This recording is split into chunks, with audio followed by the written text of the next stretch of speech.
G'day guys, welcome back to the channel, hope you're doing well. So today this is a video about my 7-star rank 3s. Well, actually one of them, because I do have two. I got one from completing the Necropolis and then one from exploring the Necropolis. And my first ever rank 3 was this man, Venom the Duck. I should have done this video weeks ago when I actually did this rank up, because I'm pretty sure this was the first ever rank 3 Venom the Duck in the world.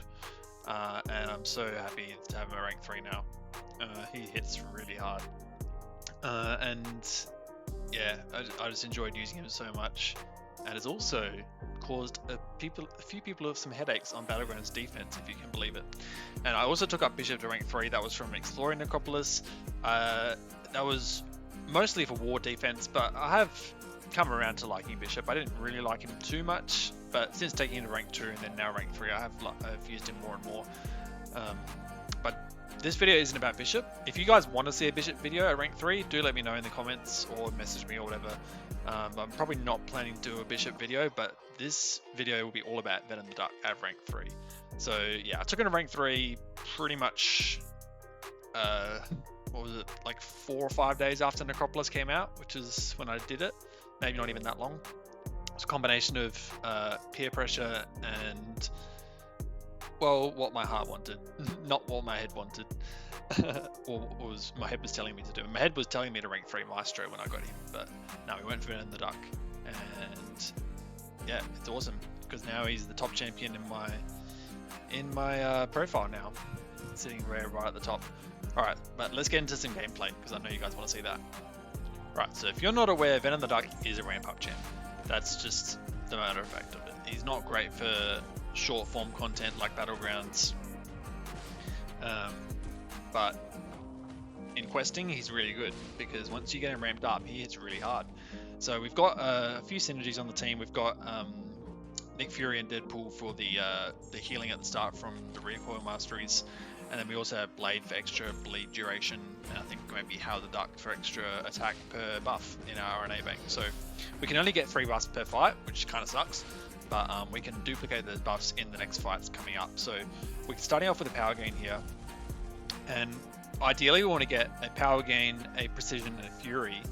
Lock those 3 in, we get a fury now. We already got a power gain, so we want to get a precision before the fight ends. And then the next fight we can knock him down at the start and duplicate all those 3 buffs and get 6 buffs in our RNA bank, and then we're cooking pretty much.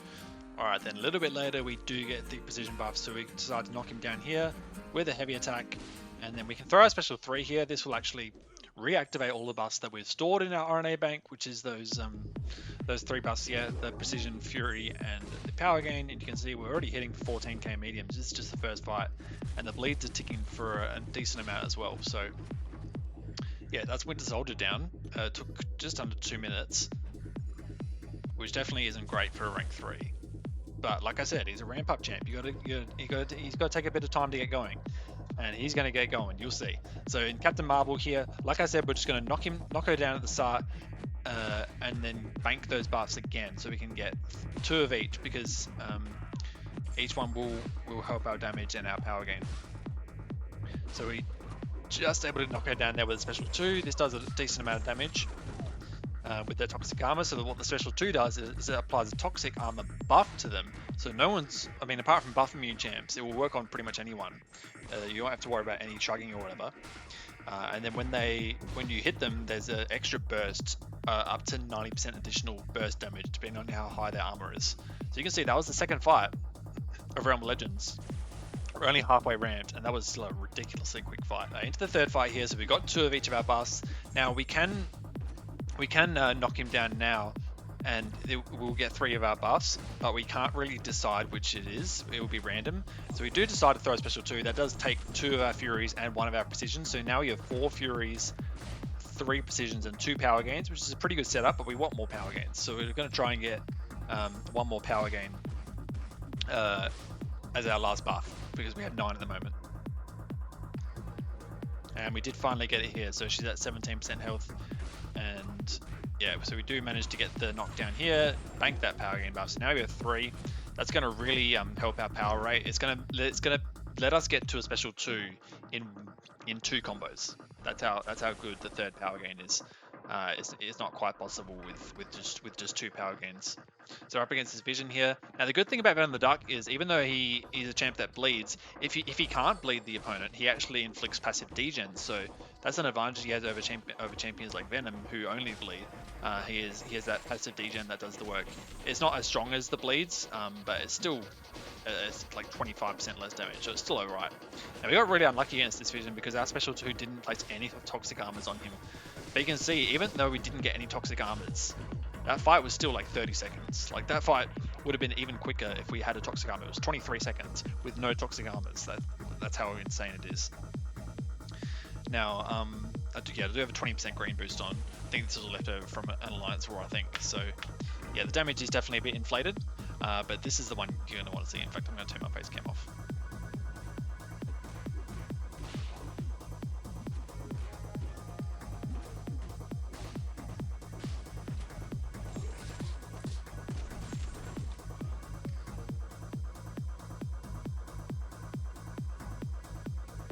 11 seconds! 11 seconds for a Realm of Legends fight. It is 500,000 health, done in 11 seconds. If you guys know another rank 3 7-star that can do a Realm of Legends fight that quickly, please let me know.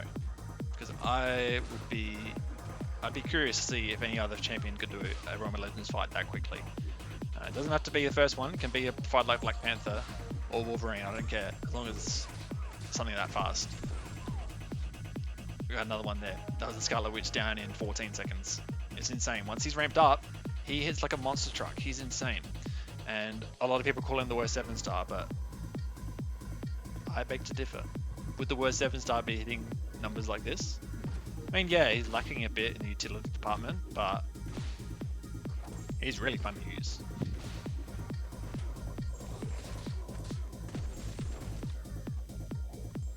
So just 2 more fights in Realm of Legends here. We got this Black Bolt, get some nice little intercepts in here, get to a special 2.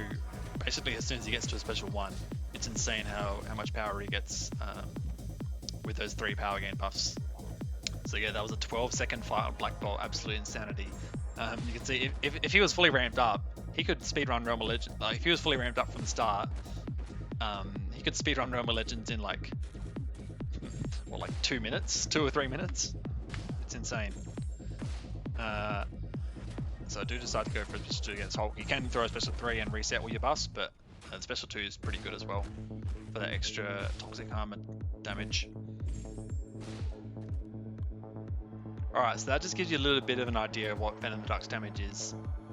Back down to earth, because now we're in Incursions. This Juggernaut here is like late in an Incursions run I did at Zone 7, Sector 7. This guy's like 2 million health. We've got all sorts of buffs like buff cornucopia, I think strategic movement, all other nonsense. And look at this. This damage is insane. You know, only like a ramped up Aegon is like competing with damage like this. It's insane how much damage he's able to do in 30 seconds. You know, there's 2 million health in 30 seconds. Yeah, so this was a Zone 24, I think, in our Sector 7 run. So this guy has Cow Drops, Masochism over time, Power Focus 2. He has the Auto Block when you knock him down. This Gold Pool, and this is how Venom the Duck does against this guy with 1.5 million health. So we tried to start the fight with a light attack, didn't quite work. But we're just going to try and play ham. Not try to dash back too much because of Cow Drops. Hit him with a special 2. And that's almost lights out. He does get the auto block charge, which we consume pretty quickly. And he's dead in 20 seconds. 1.5 million health. So yeah, that was a little bit of a teaser into what Venom the Duck can do in Incursions. I will probably be doing a Incursion stream with him maybe later in the week. And I'll probably be trying to do one every month if that's possible. Although work might get in the way with that. But I'll see what happens with that. He is insanely fun in Incursions. It's ridiculous, especially at rank 3 now. Alright guys, so now for some more questing content, because this guy's a questing champ. I'm not going to show Battlegrounds or Alliance War, could show Alliance Quest, but this guy's a questing champ. He's built for questing, so we're going to be showing some Act 8 content. So this is 8.1. This is a quest where they basically take, I think, triple damage when they're suffering from damage over time or something, when that weapon node's down. Now we also, you can see here we have the Herald icon. That's because we did bring Galen into this quest. We used Galen for the first fight, gave Venom the Duck the Herald pre-fight, and now what that does specifically for Venom the Duck is if you get a buff you don't like, like if we don't want this regen, we can end a combo with a light attack. And what that would do is that will remove the regen and give us 50% of our aberration meter, which is that black icon. Because every time that charges to 100, you get a new buff. So if you get a buff you don't like, you can end the combo with the light, and it basically fast tracks your next buff. So we've got a power gain one here. We obviously want that. That's gonna be the first buff we take. It's not going to be easy to get 3 buffs in this because we are doing quite a lot of damage with that with those bleeds. But we're, the way to remove the weapon node is to knock her down. We weren't able to quite remove that armor up buff because she did armor break us, unfortunately. But we're going to try and obviously get ideally we get a Fury like in the Realm of Legends. We ideally want to get Fury. Power gain and precision. So that's the ideal starting ramp for Venom the Duck. That's the perfect start for Venom the Duck in any quest really. Is when you start with one of those 3 buffs each. You see we get a precision buff here, so we're going to knock her down here. That's also going to oh, in fact we have to intercept to disable the weapon node, not knock her down. My apologies. And we made that special 2 here. We have an armor up buff here. I think. Oh, sorry, that was from her. We get a perfect block here. So we use a light ender to get rid of that, and you can see that fast track down next buff. So we're up to 90 again already. And we get an armor up buff, so we obviously don't want that. And we get rid of that. That fast tracks the next buff again. And so we're really just trying to get ideally a Fury, but probably should have taken this power gain. I didn't actually. I hesitated. Decided to say no. But yeah, with the Gallon Herald, it's really good for getting a quick ramp. If you're getting unlucky with these buffs, it's really good for fast tracking the buffs that you want. But I think we end this fight with just the 2 buffs, the precision and the power gain. And so we enter the next fight only with those 2 buffs. We ideally want a Fury as well, but I think we just try to basically do as much damage as we can now. We're gonna definitely duplicate these buffs. We've got the intercept in, so the weapon node is down, and we can throw a special 2 here just to take those buffs in again. So you can see we're up to 4 now, and that special 2 killed. We got a lucky crit that first hit, that special 2 hit for like 300k, I think. And it's going to follow a similar theme here, damage-wise. You can see on these coming fights here. As soon as we get that intercept, they just take ridiculous amounts of damage. Because as long as they have those bleeds on them, they're going to take basically triple damage. So I definitely could have thrown a special there to bank more of those buffs to get up to 7. But like I said, with the diminishing returns, it is a bit dodgy sometimes because of the you obviously want a good variety of buffs sometimes. Yeah, we have this mortar here. We're building up victories on our harvest as well, which is good. We get a really weird intercept there with a light attack. I don't know how that counted as an intercept. But we're comboing into him as he gets his power gain. Throw a special 2 that does put more buffs in our RNA bank, and then just like Captain Marvel, 1 special 2 lights out. So that fight took like 20 seconds. 13 seconds in fact. And then just one more fight for the path, this invisible woman. I mean, you've seen what's happened already. Around the Dark, he's just going to destroy this. Even through her force field, he's going to do a lot of damage. So we have to wait for that invisibility to go away first, get a nice intercept. As soon as that force field is down, we're hitting like an absolute monster truck. I think here I decided to go for a special 3, yeah, because, or in fact I don't think I threw any specials. I just let the bleeds do the work. You can see they're ticking for 3,200 each, almost 3,300. So damage isn't quite as good as it was at the start of the fight, since we're not bleeding her now, but yeah, he just destroyed this whole path. It was insane. And not only that, we did use him for the boss as well. So we swapped in Blade for Gallon to get the extra bleed damage, in fact duration. So Venom the Dark versus Sinister is not a textbook matchup. It's not the best matchup in the world, especially one that has a vigorous assault. And also one of the nodes, it encourages you to bring tech champions. So this is not a fight matchup I would normally use with Venom the Dark. I just wanted to test him out, see how he'd go. And just basically through just sheer brute force, he's able to get this guy down, even though we're critting a bunch. The spare is helping a little bit with the regen, but it's just pure brute force. We're able to push this guy down. This guy has 800,000 health. We're only like 45 seconds into the fight, and he's like already 20%, already 80% down, sorry. So we're going to wait for this concussion to go away so we can reactivate our buffs with their full duration, of course. And yeah, he was just toying with his Sinister. It was insane. It was so fun. And that's just with 2 of our buffs, just Precision and Fury, Precision and Power Gain. We didn't even get any Furies. Alright, so we're in this path here in 8.2, I believe it was. So this is Safeguard, right? So they can only take 1% of their damage at any time from any source. There's also Mastermind. So Venom the Dark is a villain champion. So villain champions, they get I think double duration on their bleeds and poisons and incinerates or whatever. But obviously Venom the Dark is a bleed champion. There's also Duke, so we want to alternate our combos ending in mediums and lights. Ending our 5-hit combos, that is. We get a power gain at the start here. We're going to bank that straight away, of course. We love our power gains. And yeah, like I said before, the perfect start is that 1 power gain, 1 fury, and 1 precision, because that is the best. That's the only way you can guarantee which buffs you're going to be able to get the next fight by duplicating all of them. So it's a bit of a slower one because we don't have as much bleed damage without those buffs at the start, but we're still, the Duke damage is helping a little bit.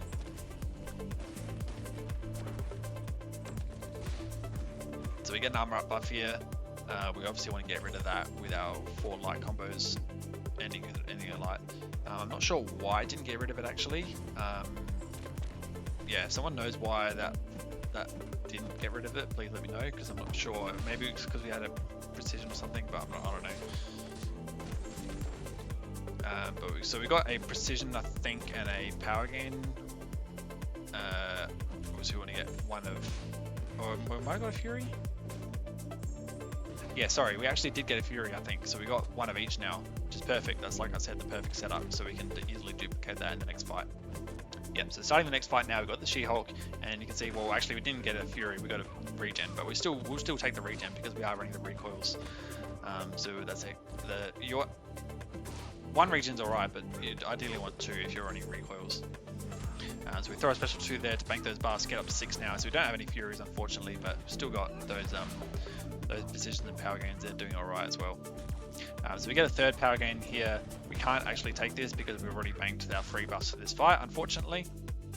But considering this is Safeguard, we've got 3 sources of damage here. We've got our basic hits, we've got our bleeds, and we've also got the extra damage from toxic armor. So not many champions have 3 sources of damage like that. It's quite unique, I think. Yeah, and so because of that, Venom the Dark is just able to tear through these fights. Not only just because he's a villain, so he gets extra bleed duration, but just because he has all those different sources of damage. Not many champions have 3 different sources of damage. It's actually, yeah, like I said, quite unique that Venom the Dark has that access. I didn't mean to get hit by that special 1. I honestly can't remember the last time I got hit by that special 1. But we throw a special 2 here. The bleeds have already done a ton of work. This special 2 will help with the toxic armor, get a bit of extra damage to help with Safeguard. And so yeah, each hit will apply 3 sources of damage. Well, not each hit, because the bleeds are separate, but you know what I mean. Each hit will apply 2, and then the bleeds are usually ticking as well.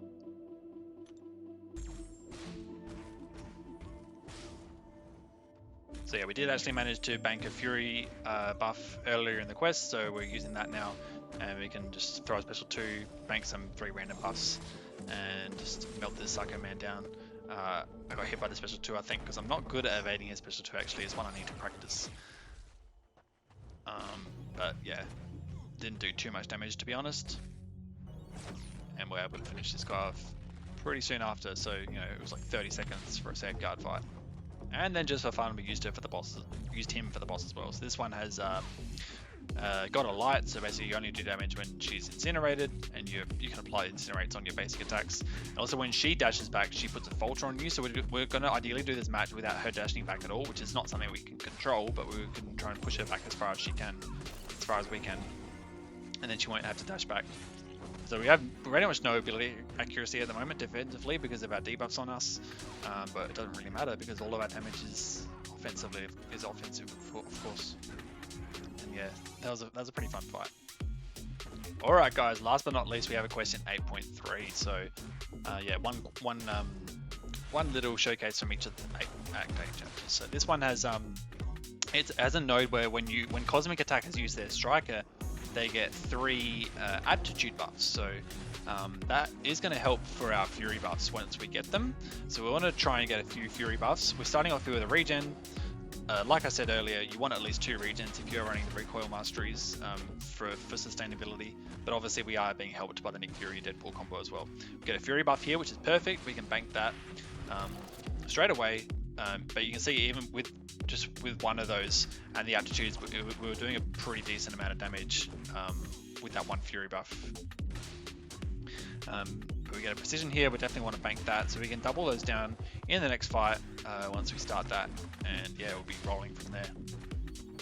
Alright, so time for the second fight. We knock it, we do want to knock it down at the start anyway to remove her invisibility thing.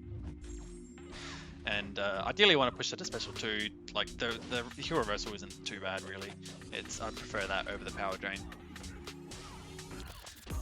So we push her to a 1 bar of power with the Striker, use our heavy to knock her down, get rid of the invisibility thing again. We throw our special 2, we do have our Fury buff and the aptitudes. It did not a great amount of damage, but the Toxic Armors will be up for a while. In fact, we only landed 1 Toxic Armor, the other armor buff is her own personal armor, so she is, being a tech champion with an armor buff, you can see she's taking a lot of damage from that Toxic Armor. Yeah, that was a 50k medium right there, without any boosts or whatever. Now that we're over halfway in our ramp, it's really starting to get cooking now, so it is a bit annoying because you can't get that Striker straight away, so you can't utilize those Furies at their full potential with the aptitudes. Threw a Striker here into the traps, that pushes us back once that Striker finishes, because we are rooted technically, but the Striker doesn't care about that. But yeah, so now what we want to do is we want to throw a Striker pretty much just before a special 3, so that we can get those aptitudes and those Furies pretty much at the same time, so that we can get big boy damage afterwards. Alright, so we're at a special 3 here pretty much, use the Striker, and right into a special 3, really mistimed that damage boost. But I think he has a special 2 now, so we want to ideally bait the special 2 out as soon as possible, or just hit him, really, because we have a ridiculous amount of damage now. Alright, so now this Ultron, so remember, even though Ultron is bleed immune, we still get the damage over time with those passive degens, so yeah, it's not as potent as the bleeds, it's 25% less damage, but it's still alright. You can see they're ticking for like 1500 a tick, which is alright, I think. So I think here, do we decide to go for a special 2, or we might go for a special 3? I can't remember. In fact, we might go for a special 3.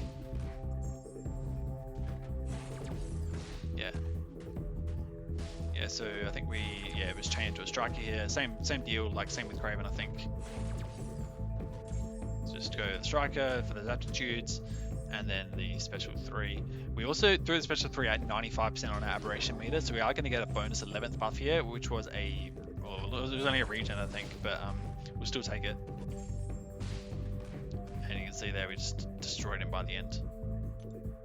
And then this, I wasn't intending to solo it, and I didn't quite, but this is like one of the trickier, like more niche fights, boss fights in Act 8.3, and Venom the Dark did a lot better than I thought he was, just from brute force. Similar to the Sinister fight, he was just able to brute force his way through this fight, really. Not quite able to solo it because once Atumu goes unstoppable and stuff, it is a bit annoying. And also the bleeds aren't helping because bleeds on Atumu, they do increase his Thorns damage, I believe is how they work. But yeah, ideally for longer form fights, you do want to cycle special 3s, because the way it works is if you have multiple power gains, like at least 3, ideally 4, and you stay aggressive enough in between special 3s, you can get back to a special 3 by the time your buffs run out, and in the meantime you do a ton of damage with those Furies and Precisions. So we actually waited out that hydration there to get back down to 18, because if we parried him, it would have given more concussions, which is more Thorns damage. So I didn't want to do that. But he's at a special 2 now, sorry. And unfortunately, I did get hit by it. Just poor timing there. And I did decide to parry him there because I've just given up now. I thought I'd done all right.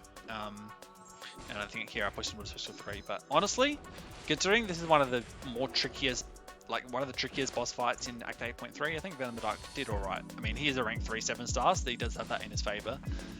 But you know, that it just shows how much brute force he has when he's fully ramped up. But speaking of long form content, I thought it wouldn't be a Venom the Dark showcase if I didn't show Venom the Dark in Necropolis. So this is from a stream I did a few weeks ago when he was only a rank 2, and I used him for a path in Necropolis just to really see how you'd do, and also just to prove people wrong, people that were calling him the worst 7-star.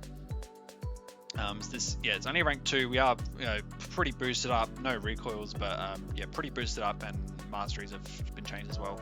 But this guy this path in particular is pretty annoying because whenever they dash forward, they get an indestructible buff for I think 2 seconds. So there's no way around that for Venom the Dark. He's just got to brute force his way through it.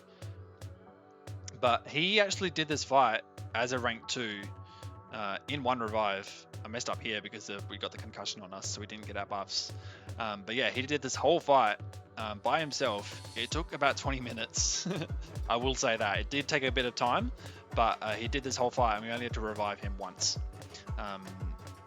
But he was doing really well. He was able to get some really nice bleed damage in when Cap wasn't indestructible. And like I said in that Atuma fight just before, when it comes to long form content, you want to spam those special 3s with power gain buffs. You can see here we've ramped up in the Dark in a very particular way to get 4 power gain buffs. Because you can see here our combat power rate is really high now. I think it's an extra 140%. And obviously 7-stars have the max combat power rate, so he's able to get to a special 3 right after another one pretty quickly, unless the Cap's being really annoying and we have to spend a lot of time baiting. But yeah, he didn't do too many fights in Necropolis, but this is the best fight he did. And I just wanted to show you guys that was just a rank 2, so he would have done even better as a rank 3. Alright, there we go guys. It's a little bit of a showcase in a rank 3 7-star Venom the Dark. Definitely an underrated champion. Like, fully serious, he's underrated. Like, most people just dismiss this guy because he's a ramp up champ, but he's a fun ramp up champ. He's more fun than other ramp up champs, in my opinion. But yeah, that's a little bit of a showcase. If you guys want to see other content, please let me know in the comments. I'm sure there's some fun things I can get to do with this guy. I didn't really record much Battlegrounds content because this season is not really ideal for him with all the nullifiers and the pilfers and the buffet and all that sort of nonsense. But next season with polka dot power and also power shield, I think he could destroy it at rank 3. So stay tuned for that. He's gonna be really nice for next Battleground season, I think. As long as people stop banning him. Everyone bans Venom the Dark, and I don't like it. Yeah, that's gonna do it for me today, guys. Though I hope you enjoyed. If you did, hit the like button. And yeah, let me know what other Venom the Dark content you guys want to see. But yeah, that's gonna do it for me today, guys. Hope you enjoyed, and peace out.